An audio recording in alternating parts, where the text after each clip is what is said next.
خلصت حبايبي طبق الفاصوليا التحفه الجميل اللي في منتهى الجمال. في منتهى الجمال مع معلقه الكركم في منتهى الجمال يا جماعه. مع الطماطم مع الصوص الاحمر، وهو مش باين فيه بس بيدي تيست عالي جدا، وبيدينا قلنا حلو جدا للمناعه ولولادنا. وهو ده طبق النهارده الجميل، الفاصوليا الخضراء، الجو الشتوي بقى، الحاجات الخضار الجميل بتاع الشتاء. وهو دوت انا قدمته مع الرز بالشعريه. وده طبقنا حبايبي النهارده، وتابعوا الفيديو ولايك وشير عشان تشوفوا كل حاجه جديده انا بعملها. واشوفكم دايما على خير في وصفه جديده. باي باي. ازيكم حبايبي، عاملين ايه؟ اخباركم ايه؟ كله تمام. النهارده بقى يا جماعه المنيو بتاعنا فاصوليا خضراء. فاصوليا خضراء هنطبخها على السريع. برضو انا حبيت اوريها لكم، لان انا كل حاجه بحب اعملها بوريها لكل البنات اللي داخلين المطبخ الاول، عايزين يتعلموا. كلنا بنعرف نعمل الفاصوليا يا جماعه، وبنعرف نطبخ، بس في بنات كتير وفي ولاد كتير ما بيعرفوش يخشوا المطبخ. فانا بشرح بالتفصيل عشان كله يستفاد.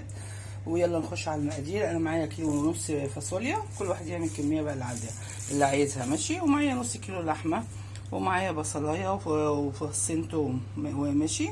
ودي الصلصه بتاعتي اللي دايما انا محضرها عندي، ماشي حبايبي. انا بقى التوابل هخش عليها برضو. عندي كمون، عندي نص معلقه كمون، نص كزبره، ومعلقه كركم يا جماعه، ونص معلقه بابريكا، ورق لوري وفلفل، وسبع بهارات، ونص معلقه ملح، ماشي يا حبايبي. الكركم احنا عايزين ندخله كله في اكلنا. ليه؟ الكركم مفيد جدا للبرد ومقوي جهاز المناعه يا جماعه، وحاجه جميله، وبيدينا كده تيست حلو جدا مع الطماطم. ويلا نخش هنطبقه ونشوف هنعمل ايه. ثانيه بصوا يا جماعه، انا حطيت معلقه زبده وحطيت معلقه زيت، وهننزل الاول برضو ندي صدمه للحمه عشان نقفل المكانات، ماشي. وهننزل بالبصل عليها على طول. كلنا بنعرف نطبخ، وكلنا بنعرف نعمل الاكل ونطبق الاكل على بعضه، بس انا بتكلم، انا بخاطب ناس معينه اللي هم لسه ما بيعرفوش يطبخوا، ما بيعرفوش يعملوا اي حاجه. فانا دلوقتي احنا قلنا ان قناتي تعليم، فانا بعلم كل الشباب وكل الولاد الصغيرين يا جماعه، ماشي. الخضار جميل برضه، كله جميل، ولازم نحب كل الشباب كله يحب يعني يخش يتعلموا. وبعدين في بقى تكه كمان، لو اللحمه كبيره عندك هنسيبها الاول تستوي.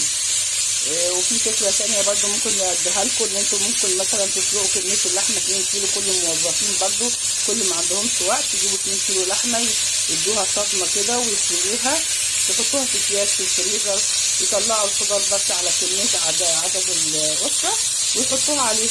يعني برضو دي حاجه برضو طريقه جميله وسهله برضو، يعني احنا كلنا بنساعد بعضينا بحيث ان احنا نسهل الاكل علينا يا جماعه، ماشي. اي حاجه الاكل بتبقى حلوه جدا. وبعد كده بقى بنزل بالايه، بالفلفل، البصله والفص الثوم. انا دلوقتي بقى مش عايزه البصله تحمر، انا عايزاها بس ريحتها تطلع كده مع اللحمه، كله ني. حاجه جميله قوي. هسيبها بس تنزل شويه كده يا دوبك، بس ريحه البصل تطلع هي والثوم.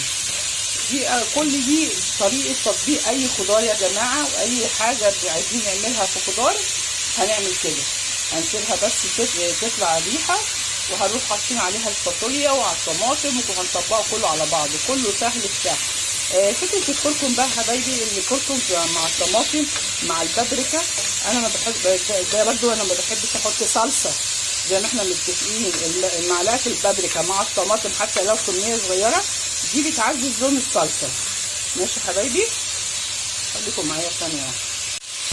بصوا يا حبايبي، انا دايما خلاص انا حطيت بقى خلاص البصله كده بدات ريحتها تطلع، انا مش عايزاها تصفر يا جماعه. وبحط التوابل بقى برضو، التوابل لما بتطلع كده بتحطيها الاول مع اللحمه، بتطلع الرطوبه منها وريحه البهارات بتبقى جميله جدا يعني. وهنروح نازلين بالفاصوليا، وهنحط الطماطم، وهنخفف الاكله بتاعتنا، واكله لذيذه.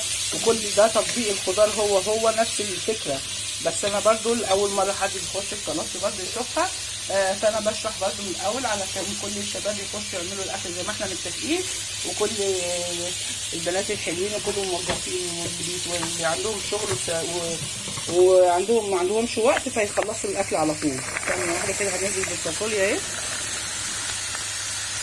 حاجه جميله، الخضار جميل والفاصوليا بدات ترقص يا جماعه.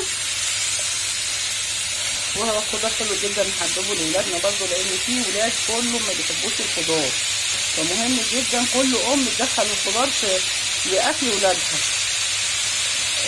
البرد داخل علينا بقى والشتاء، والخضار كله مليان فيتامينات وحاجات جميله. وهنخليها تتشوح كده شويه وهنحط عليها طماطم وخلاص. خلصت الخضار كده، خلص الطبق بتاعنا النهارده. هنسيبها بس تنزل ميتها ثانيه واحده.